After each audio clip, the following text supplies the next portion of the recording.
Some people say try not to use so much texture when you're choosing tiles and stuff. But for us, we were like, that's fine. I think textures work for us. We really embraced it.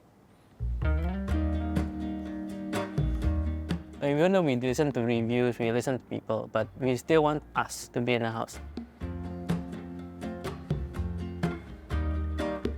Hi, my name is Eddy. I'm a senior art director in a creative agency. Hi, my name is Joy. I'm an editor in a production house. Our house is located in Yishun. We've been staying here for about 1.5 years. The unit size is 1,302 square feet. This house initially had a wall, but the previous owners already hacked it. It was already configured to the way that we wanted. We like the neighborhood. There are a lot of food, coffee shops. Basically, the amenities are quite established here. The house is really nice. So in terms of the base, so we just make it ours. We like an open space. We find a way to make use of what we have, additionally custom it a bit here and there. There was an elderly couple who stayed here. Then the house was just white, was quite cluttered. And the kitchen was bright green, like lime green. It's a bit off here and there. The colors that they choose is maybe something that they are convenient with, or at that point in time, it's just that they can go along with it. Generally, we really love like warm tones, like rough, raw texture. Other than the resort vibes that we were trying to achieve, we wanted to bring an indoor garden. I try my best to keep my plants alive.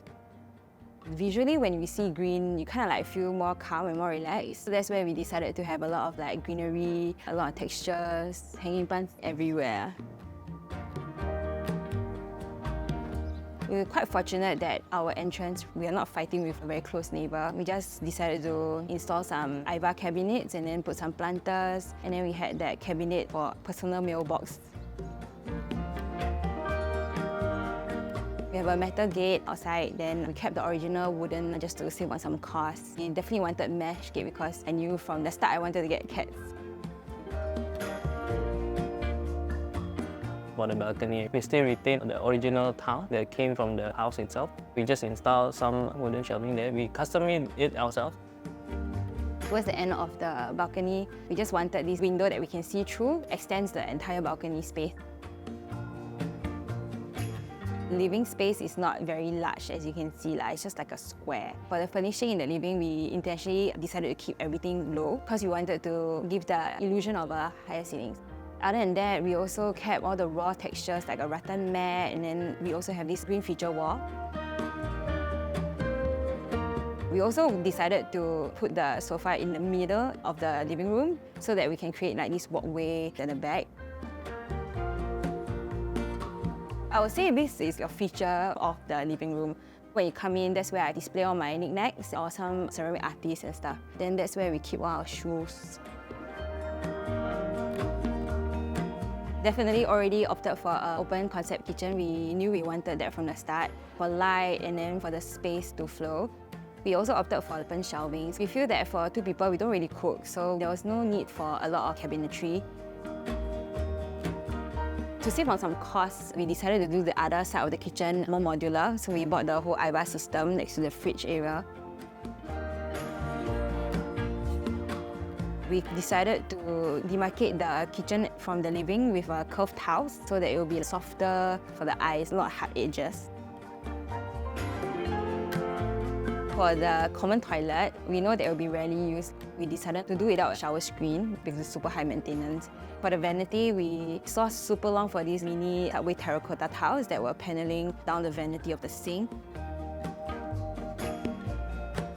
We use loose furniture. For that nook is that we consider it as a gallery of us. We put in our photos there, we put in some knickknacks there. It's near to the dining, so when the dining happens, people can say, hey, where you go? Oh, hey, where is it from? You know, that kind of thing. It's actually like conversation starter in a way. When we're all seated around the dining table, there's this view that we can look at, like, oh, the nice lamps, the collection of memories. It just surrounds the space. We decided to do mismatched chairs because I just don't like things that are too similar. And then it's also facing this glass window that we can look into our study. It makes the overall dining space much bigger, and because of the glass window, we allow more light to come in. Initially, there wasn't a glass window, so we decided to knock down and install one. So it really opened up the dining space quite a bit.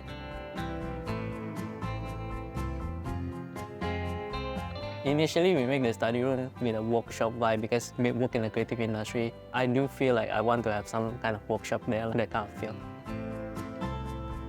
The study is actually one of my favorite places because that's literally where I spend like 60% of my time when I'm working. That's where the cats stay, and then that's where when we host friends, it's like a game room. That's where all we have fun there.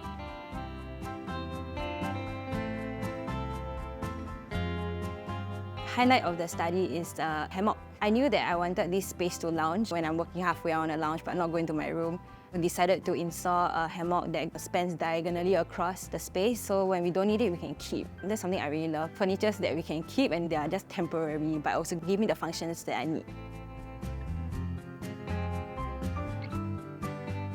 For the common room, we haven't put too much thought in it. For now, it's just a guest room. And then in future, if our family expands, it will be converted to a children's room. It's always our dream to have a walk-in wardrobe, and I wanted this whole idea of these fitting room styles. We opted for this arc entryway, and then we just decided to do with a curtain. The master bedroom is actually 2 rooms combined into one. We keep the room space, but we create a platform. Also, we create a bed head. The intention is that sometimes need to work late at night. When she is there, I can still work behind the bed and we can still talk together. On the back of our bed head actually has a cabinet. We think that, hey, why not? We just put in a storage, acting as a backdrop as well for us. It gives the mood to the whole entire room, and we decided also to build a wall partition to the toilet area, the ensuite, is to create a walk-in wardrobe. It's not a full-blown walk-in wardrobe, but it's functional.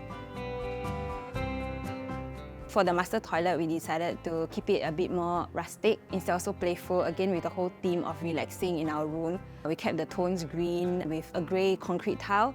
I wanted something quirky, so we really hunted quite a while for the flower mosaic tiles. So we just decided to put this simple ladder shelf where we put our essentials, and generally the toilet is just simple and functional. Staying here 1.5 years, we still really love our home. Just almost every other day when I wake up, I'll be like, wow, I really love our house. But other than that, like things that I learned is a house can never be perfect. For me, I'm constantly editing. Technically, a home, it will never be done, it will never be ready. It's just a space where you can express yourself, a space where you can make it work for your needs.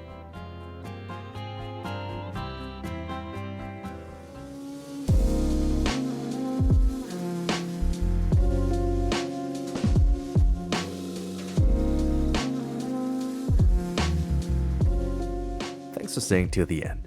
Now, if you like what you've just seen, do subscribe to our channel and click the bell so that you get updates whenever a new video pops out. And if you'd like to have your home featured, feel free to drop us an email at hello@stakedhomes.com.